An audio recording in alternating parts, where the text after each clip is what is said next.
Do you know there's greatness all around you, but you're going to have to ask for help.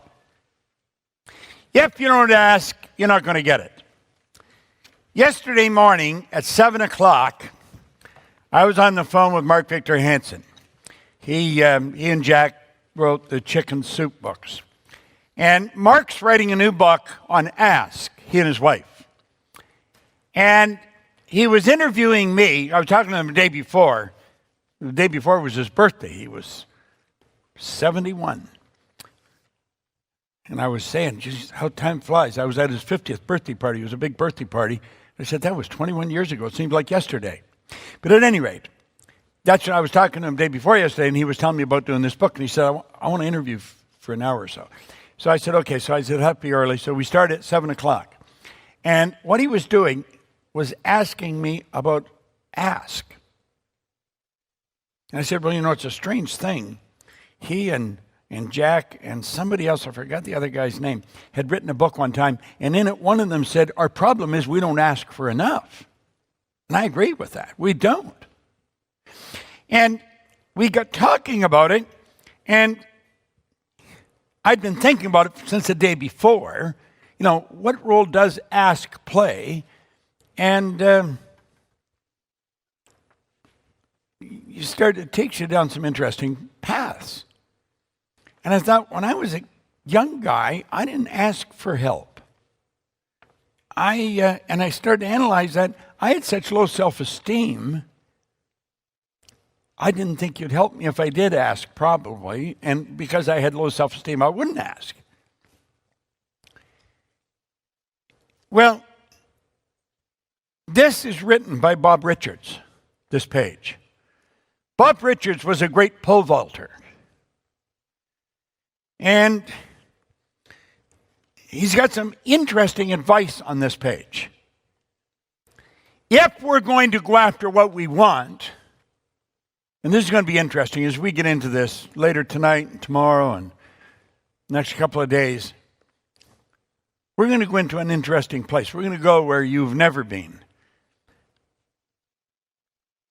He said, there are many people who could be Olympic champions, All-Americans, who have never tried. He said, I'd estimate 5 million people who could have beaten me in the pole vault the year I won it, at least 5 million. Men who were stronger, bigger, faster than I was could have done it, but they never picked up a pole. They never made the feeble effort to pick their legs up off the ground trying to get over a bar. They didn't try. Well, of course, there's a lot fall into that category. A lot don't ask, but a lot don't try. He went on to point out there's greatness all around us. There's greatness all around you. Do you know, when I made a decision that I was going to do what Ray Stanford was the man told me, everything in my life started to change. I mean, and fast. The biggest thing I learned, though, in that first situation was to do exactly what they tell you.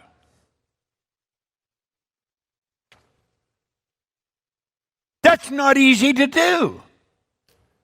First of all, it probably goes counter to your paradigm. Your paradigm's trying to drive you one way, and somebody else is saying, no, don't do that, go the other way. All the evidence said you shouldn't do what they're telling you, but you got to do it. Well, I learned that with Ray. I was 26. Now, I remember back when I was probably around 30, I thought I was kind of old when I started to think. But actually, now when I look back, I realize how young I was. Well, then I got other mentors, Earl Nightingale and Lloyd Conant. And I mean, they were giants. They started this industry in the recorded fashion, and they became my mentors. I was working with them one-on-one, but I always did exactly what they said. Every one of them, I would pick people who demonstrate by results they know what they're talking about, and I don't argue with them. I'll do exactly what they say. Now, a person that's been dead for a couple of thousand years could have a greater impact on your life than somebody that's sitting beside you today. They don't have to be alive. I follow a mentor now that's been gone for quite a number of years, close to 100 years. You see? But I'm doing exactly what he says. I may read the same page, I don't know, for a year, every day. I want to get into his energy. I want to see the way he sees. I want my perception to be the same as his. Now, Richard says greatness is all around us. It's easy to be great because great people will help you. I mean, that's huge.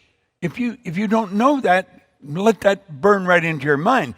It's easy to be great because great people are all around you and they will help you. He says, what's fantastic about all the conventions that I go to is that the greatness in the business will come out and they share their ideas, their methods, their techniques, and everything else. He said, I've seen the greatest salespeople open up and show young salespeople exactly how they did it. They don't hold back. I've also found it true in the world of sports. Well, when I was reading that about the salespeople, I remember being in Chicago with about 450 district agents from the Prudential. Yet they give out a trophy to the number one anything, the number one agent, number one manager, number one VP. They had 20,000 agents. The number one was Ron Sempertrain. Ron Sempertrain was number one out of 20,000 agents, and he was in this seminar. So when I found out in the seminar, I asked him if he'd stand up, and I said, can I ask you a couple of questions? I said, Ron, how many people in the last year have called you and asked if they could take you out and buy you breakfast or lunch that had maybe a half a dozen well-prepared questions? Not one. Not one. That didn't surprise me. I'd done some research on this, and what Richard's talking about, they're there, but people don't ask. If you want to get good at something, go to the best, then do exactly what they tell you. He says, I'll never forget the time that I was trying to break Dutch Warmerdom's record. That was about a foot below his record. So I called him on the phone. I said, Dutch, can you help me? I seem to have leveled off and I can't get any higher. He said, sure, Bob. Come on up and visit and I'll give you all I've got. He said, I spent 3 days with Dutch, the greatest pole vaulter in the world. For 3 days, Dutch gave me everything that he'd seen. There were things that I was doing wrong and he corrected them. To make a long story short, I went up 8 inches. 8 inches must seem like an enormous height. He said, this great guy gave me the best that he had. I found that sports champions and heroes willingly do this just to help you because they're great. I like what John Wooden, what we've got here about him. He said that he's obligated to help somebody every day who has no chance of ever reciprocating. I think. Wallace Wattles in The Science of Getting Rich, chapter 14, it was leave everyone with the impression of increase. Doesn't matter who you come in contact with. Leave them with the impression of increase. Now let's think for a moment. Emerson was a pretty sharp guy, Ralph Waldo Emerson. He said the law of cause and effect is the law of laws. Whatever you put out is going to come back, so you don't have to get it back from them. You're going to do things for people that'll never have the opportunity to do anything for you. What do you care? They're part of the universe. You put it in the universe will give it all back. It's a law. It has to come back. It's a law. These laws aren't man-made, so they can't be changed by man. Fall in love with the idea, leaving everyone with the impression of increase. Now, I said, when in college, working on his master's thesis on scouting and defense of football, George Allen wrote up a 30-page survey and sent it out to the great coaches in the country. 85% answered it completely. That's why they're great. Great people share. That's what made George Allen one of the greatest football coaches in the world. Great people will tell you their secrets. Look for them. Call them on the phone. Buy their books. Go where they are. Get around them. Talk to them. It's easy to be great when you're around great people.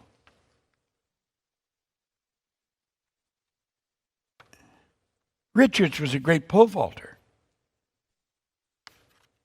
He competed in 3 different Olympics. Last one he did was in Melbourne in 1956. I got a very dear friend who's gone now, Milt Campbell, who won the decathlon in Melbourne in 1956. There's great stories attached to him. I won't take the time out now, but I remember he knew exactly where he was going. Great people do that. They don't wonder whether they're going to reach the goal. They already know they're going to reach the goal. They're committed. Commitment's part of this program. And he and Rayford Johnson were running through the Olympic Village down in Melbourne, and Rayford says to Milt, he said, if Milt told me this once, he told me 1,000 times. He said, Milt, what do you think is going to happen? Milt said, Rayford, you've wasted your time coming here. This one's mine. See, he didn't wonder whether he was going to get to his target. He didn't wonder. Rayford obviously did, because he's asking Milt what's going to happen. Milt says, you've wasted your time. This one's mine. See, he knew. Well, when you set the goal, you got to know you're going to reach it. Now, there's a great story there about Richards asking Dutch Wormender Dam about helping him. Let's take a look. You got a clip there of Richards?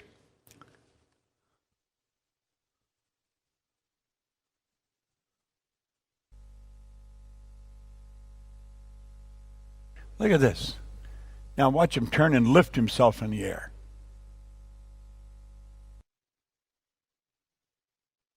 Amazing.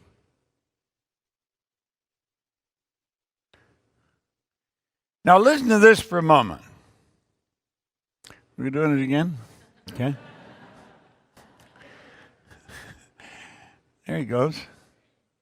But he cleared it last time too, didn't he?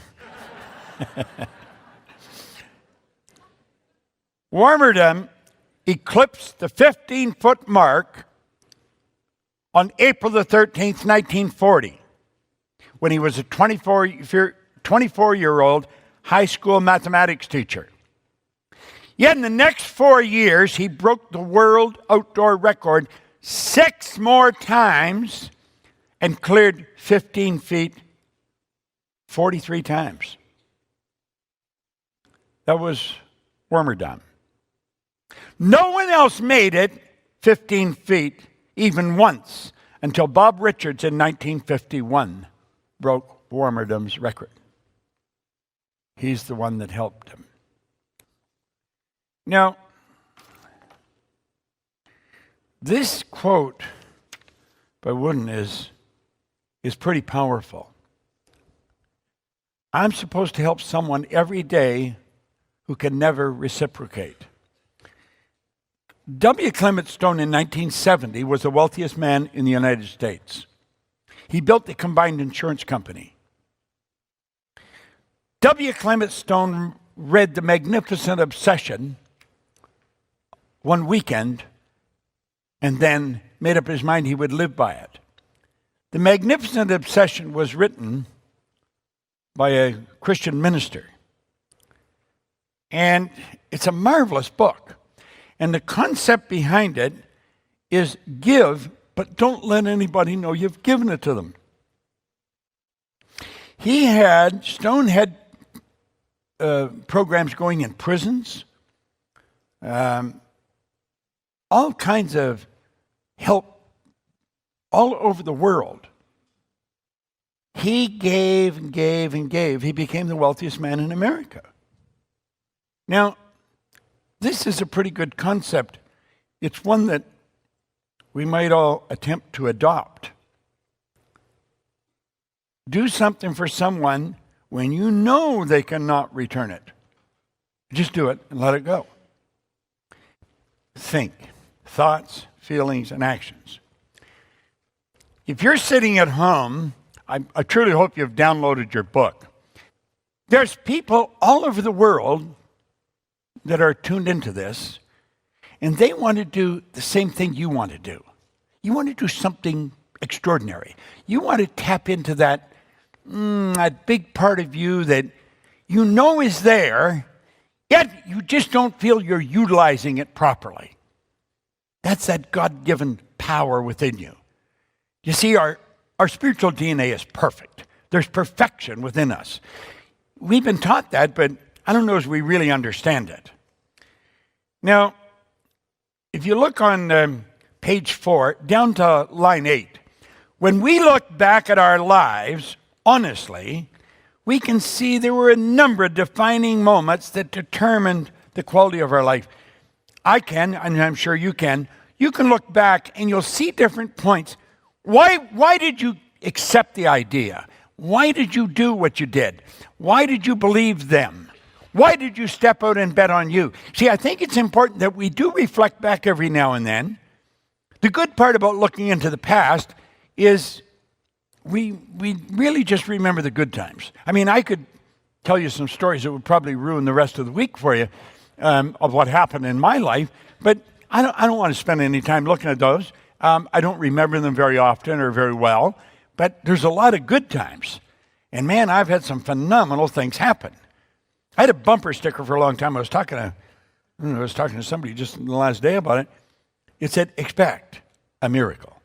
Expect a miracle. And that's really the way I sort of live. I expect miracles.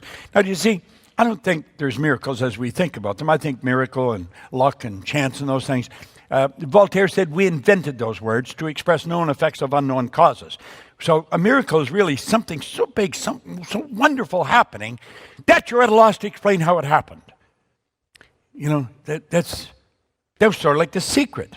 That's the way The Secret was for me. It was like a miracle. I mean, God, there's 500 million people seeing that. So my face and my teaching is in front of 500 million people. And I didn't even try for that. They were looking for me. And we say it's a well-known fact that a high percentage of the population in every part of the world miss out on much of the goodness that could be theirs. Why? Why is that? Why do people play it safe? What percentage is there? We were raised with the idea it's better to be safe than sorry. That's a bunch of jazz. Yeah, it's not better to be safe than sorry at all. It's much better to be sorry if you're taking chances and getting out there and really finding out what you're capable of. You know,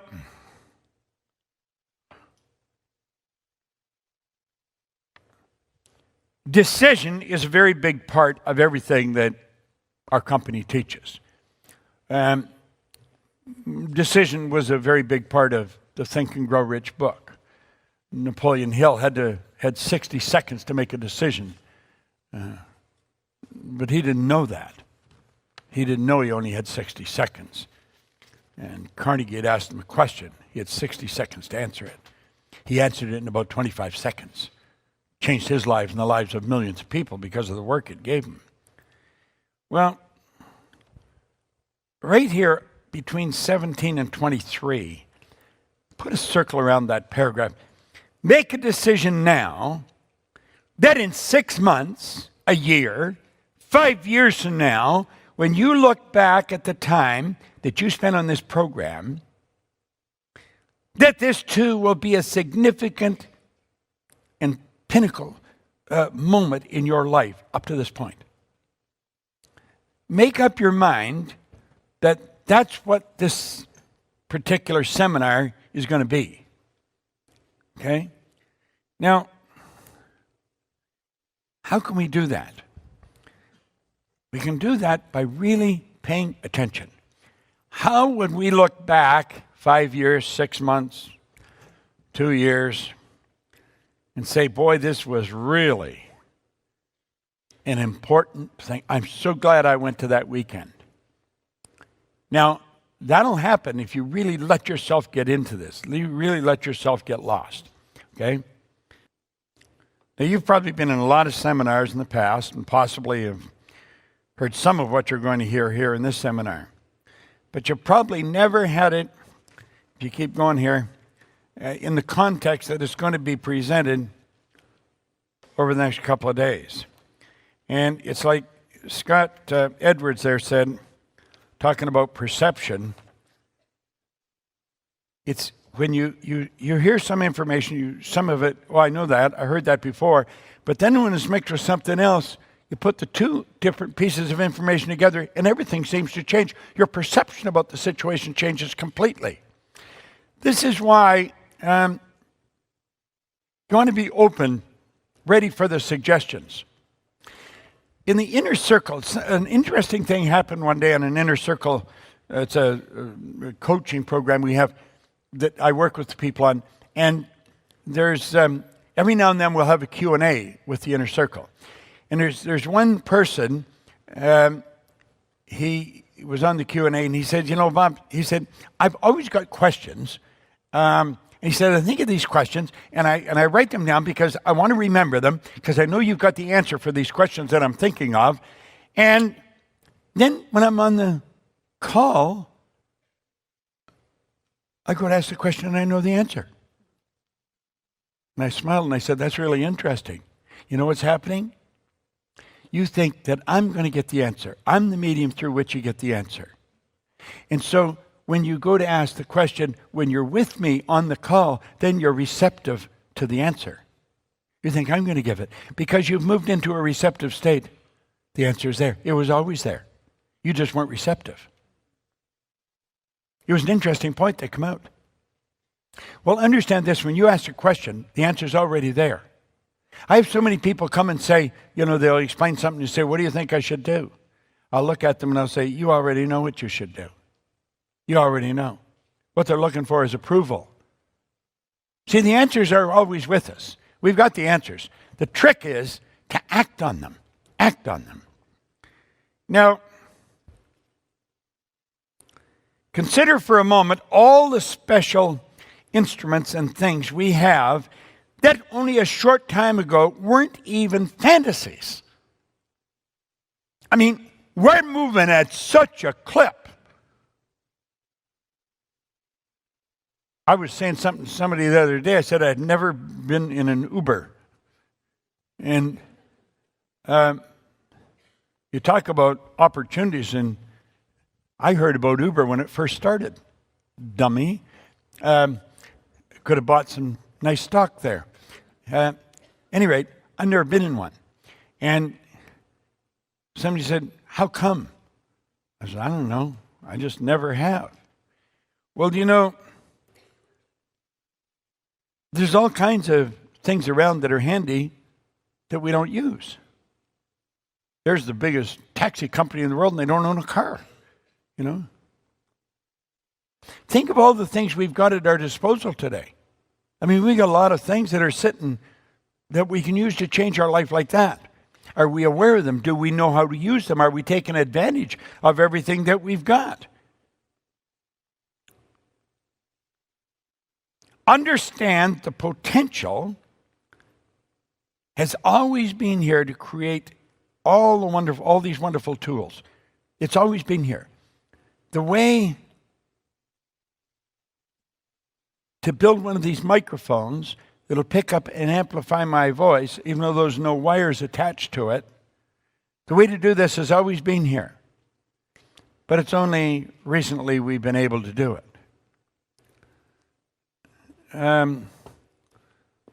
Book on demand, printing on demand. You don't need to have thousands of books printed. You got to have one printed. Somebody got smart and got a new idea going. All the different things that we have, the phone that we've got. My God, it's a computer you can stick in your shirt pocket. All these things we've got have always been here. Where did they come from? They came from the marvelous mind of an individual that was looking at improving the quality of their life and the quality of other people's lives. So we want to get our mind into a very receptive state, because we're going to be talking about going somewhere where we've never been. And to do that, it's not an easy thing to do, because there's a little person lives inside of you that we call our paradigm, and it's going to try and talk you out of it. It doesn't want you to do it.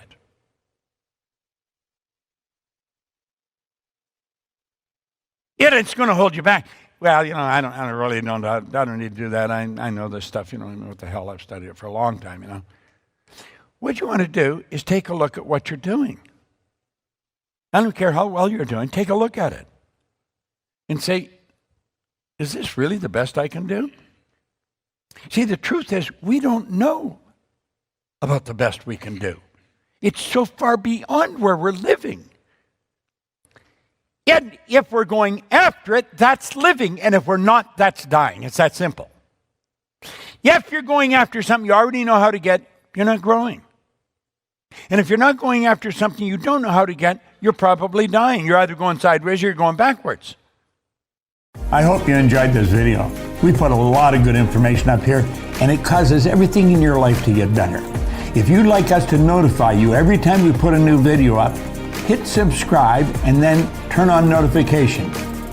Move with the music, bathed in golden light, letting go of worries, chasing butterflies, this feel of magic forever in our lives.